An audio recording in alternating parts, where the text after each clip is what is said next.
out there, wherever you are on the planet. My name is Dee Dee Verg, and today I have with me my very special guest, Karl Smith, brilliant hypnotist. Welcome to the show. Hello, how are you? Hope you're well. I am fantastic. Karl and I were just talking about how we're taking our health in our hands, and we're doing the keto, and Karl's doing some fasting and really working out, and we're all getting slimmer and trimmer, and Karl, it's been really good for us, hasn't it? We were talking about the clarity of mind and the extra focus we have and the energy, right? Yeah. It's been amazing actually, because I hadn't really done it, and then I was listening to Mike Mandel, and I've done it before, but I never taken it that seriously to the lengths I have done. Sure. And to me, like I was saying, like 15 pounds in the past just over 3.5 weeks, and like lots of fitness as well during the fasting period. So I've been doing fitness during that. My energy levels are through the roof, and the clarity I've got. I've not had sugar. I've not had the World Cup's on, for crying out loud. We're in the semi-finals. Mm-hmm. I've not one beer since this has all happened. So the alligator bar better be ready when I turn up on the 19th. I think you're going to be making up for some lost time. So hey everybody, I want to tell you all about Karl Smith because he's really amazing. So Karl Smith is both a hypnotist and a hypnosis trainer, having worked on Harley Street, London, England, as well as having done trainings worldwide. Now, in Karl's former career, he was in the UK military, as well as worked as a SWAT officer for over 20 years. Over the past couple years, Karl has developed methods and approaches to using hypnosis that support those in the military and the emergency services. So your story is a really unique one. It wasn't that you planned to be a hypnotist, but tell us how you kind of got launched into this career because of what happened to you. So my journey in hypnosis actually started when I was about 13, 14. I used to go watch a stage hypnotist. I used to live in a seaside resort in called Great Yarmouth in England. I used to watch it and I used to think, load of rubbish, load of old junk and that. And anyway, so my early start on hypnosis was there, but the intrigue was always there. But then I joined the military, like you said. I went off and I did all the tours out there. I went to all the sandy places that most of the people watching this won't go to. Definitely want to go to. I've done all the sandy places. I've done Bosnia, Kosovo. I've done the Northern Islands. Mm-hmm. So I did my fair share with doing that. But then I left the military and then joined the police, and then went on to like firearms teams, and then went into counter-terrorism and that side of things straight away. But like most of your viewers may know as well, is that on August 4th, 2006, I'd just finished duty. I was then going home. That a guy had just been to a funeral. He'd had too many drinks. Jumped in his car to go look for some more. He wanted more booze and more drugs. That's what he told in his police statement. And lost control of his car. I went outside. I went outside the front of our house, tried to get him out of the car. Didn't work. I did something that was stupid. I wrapped my hand around the seatbelt, and literally I was trying to get him out of the vehicle. And I thought I was superhuman for some strange reason. It didn't quite work out that way.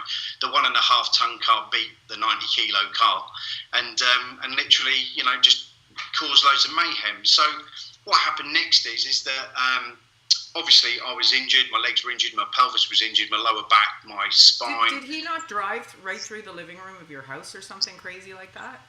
Yeah, it was the front door kitchen, yeah. Yeah, somehow he must have hit the gas and both you went through the house. So what he did is he'd come into a cul-de-sac. Yeah. So I should explain about it. Yeah, he came into a cul-de-sac, and what he tried to do is get out of the cul-de-sac because he'd realised he'd taken the wrong turn. Right. So what had happened was that when he was driving an automatic car, and what happened is that as he turned the car, instead of hitting the brake, he had no licence, no insurance. Oh, I didn't know that. Yeah, he didn't have no licence, no insurance, and literally just hit the accelerator, drove up the mound, hit the kitchen, and went straight into ours and next doors, ripped the walls out, and it was just, that. And I went outside, and I was still in black, so I just finished work, so I literally just walked in the door from work, and from being, and being in the police. And right. I got hit and then dragged backwards and then dragged back. He hit me the second time, so he reversed over me, dragged me down the road. Then he hit me again and dragged me back down the road again. Wow. So the only thing he did right on the day was drop me back off at home. So that was the only thing he did. I'm glad you can joke about it now. No, but like I say to people, the worst day of my life was the best day of my life. And people ask me that reason. And it comes down to But what happened is that my physical injuries started to mend and repair. Today, I've only got an Achilles injury from all those years ago. Mm.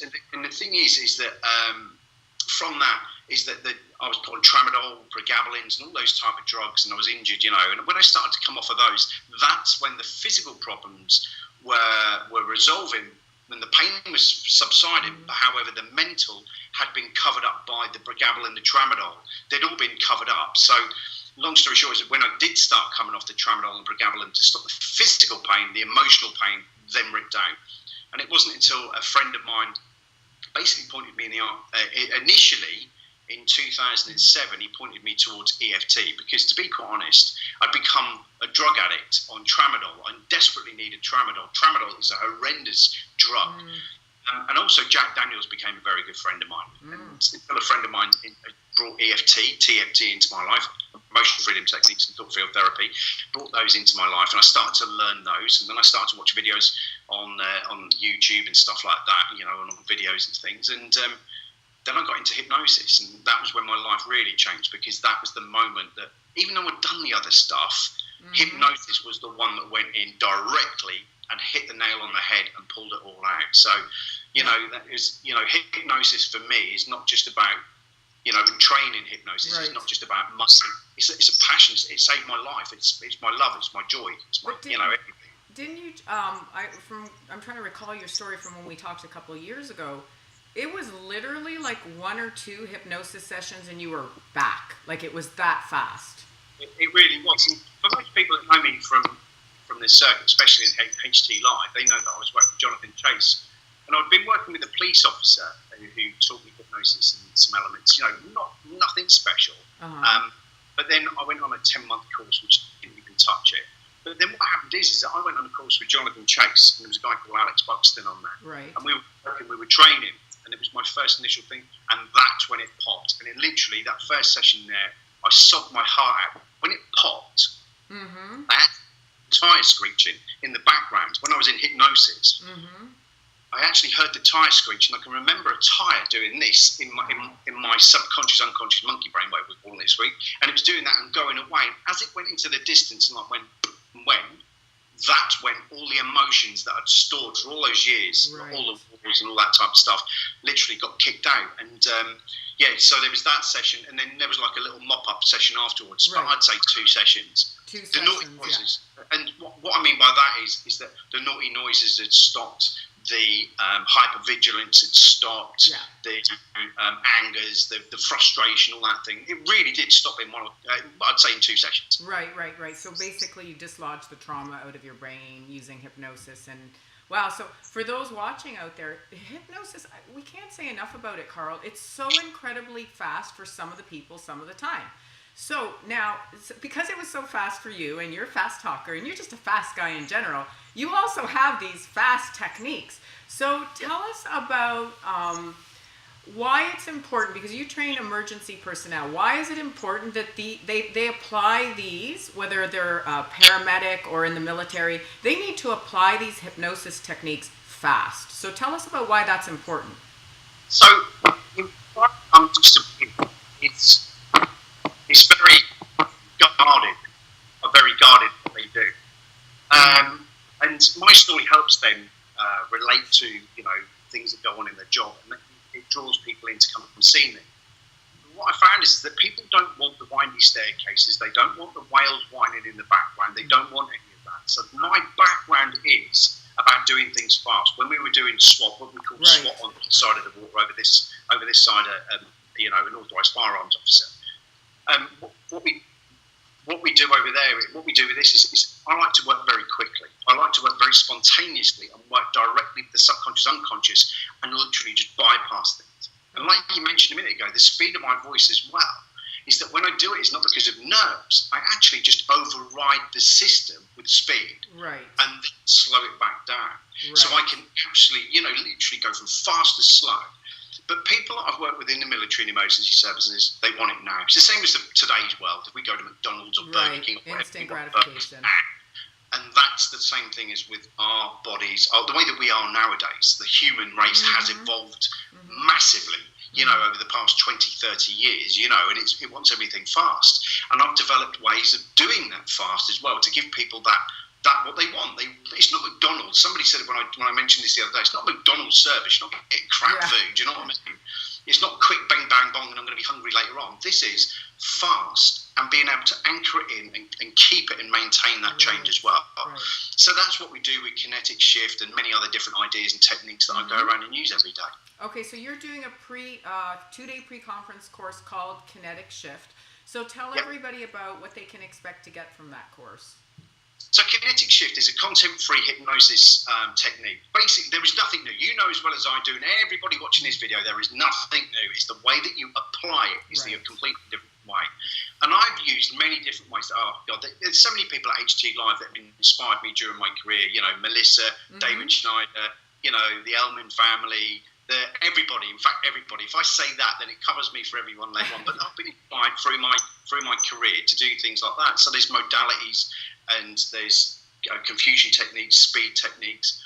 And Kinetic Shift is like that. It's literally 7 stages that we've brought together to literally just work fast. And if you go to my YouTube channel and type in post-trauma removal on the UK Hypnosis Academy channel, you'll actually see me ripping out post-trauma in less than 15 minutes. And it does work. And if you watch the video, you'll understand what goes on in there. But yeah, what they will be getting is a content-free technique where they're to use it on post-trauma, anxiety, stress, strain, weight loss, that type of stuff. It's all there. It's a very direct communication hypnosis style. Right. Very much. When people come to me, they don't come to me for therapy. Yes. They come to me for an experience, and that's what they get. People enjoy the therapy, which means that up here, it'll give me more when I'm doing a session. And that's key to Kinetic Shift and what we're doing on the pre-course. And I'm pretty sure if I had to guess why you developed content free is because police, military, they cannot afford to let anybody know that they have problems because it can jeopardize their career. So quite often when they come to a hypnotist, like we don't, we are, not bound by any real association. So we don't, we don't have to give our records out in courts or things like that and reveal anybody's personal business. But military and police and fire and paramedics, I mean, they are guarded, like you said.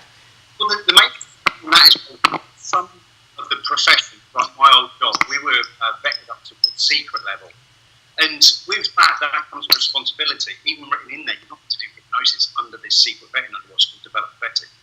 And you're not meant to do it. So people, what I found is people don't want to regurgitate trauma. Because every time we talk about trauma, we traumatise the body. Right. So why would you want to do it anyway? The second reason is, as well as with the content free, is that it allows the subconscious, unconscious mind to do whatever it wants to do, not what it thought it wanted to do. As in, I believe that the speech patterns up here are completely different to what this is, hence why we get that, I can't express it. Right. So with content free, I don't actually ask the client what they think it is. I ask the subconscious, unconscious monkey brain what it is directly, and that's the direct communication element of it. And with the content free as well, it allows them to maybe uncover things that they didn't realise that were playing them up as well, without regurgitating all of that crap again. Yeah, much like you did. So you're also doing, what is it, a 1 hour, 2 hour on the fast techniques? I'm doing one on rapid inductions. Rapid inductions, okay. How to really, get rapid inductions and instant inductions boxed off. Many therapists say they don't use them or they're not confident.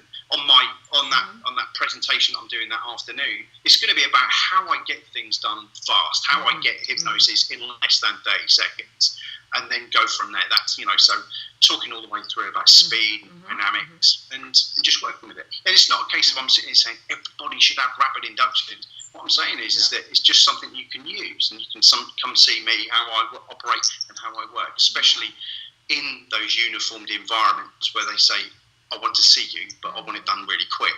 Stop the naughty noise. Right. And then in and then out, and it's simple as that. Okay, so hey everybody, whether you want to learn how to do things fast or even faster, go check Karl out and definitely register really quickly because I'm sure your spots are filling up. It's getting closer and closer to Hypnothoughts. It's a post-conference course on August 21st called Kinetic Shift Practitioners. Go to htlive.net. Register as soon as possible because, again, you're probably going to sell out. You're quite popular at Hypnothoughts, are you not? So, yeah, 50. 50? 50 people with me and Kevin Lay last year. Yeah, right. So everybody go right away. I mean, if you find this interesting, go right away and sign up, because again, you want to make sure you get your space. So Karl, it's been a blast as normal, and I will see you at this year's Hypnothoughts. Oh, every year, alligator bar. Yeah, and you know what? Let aside not just the learning you get and the fabulous exposure that you and I have both attended for years on end, and we've learned from some of those most amazing people. Everything from fast to slow to very slightly woo-woo to, I mean, it's just a smorgasbord. But you're talking about the social part, which is really, really fun. You know what? The key thing about you've never been to HT, like I've been to every single one now. Right. I've been to all of them. Yeah. And it's not just about the learning, which is great. Yeah. Family. There's so many of the family out there. I love and the family's growing. The family, it's probably going to be 1,000 people this year. So what do you get when you get 1,000 hypnotists in the New Orleans hotel? Carnage. Yeah. Okay, Karl, I can't wait. I look forward to seeing you again, and have a great evening there in the UK. Thank you very much. Take care. Okay.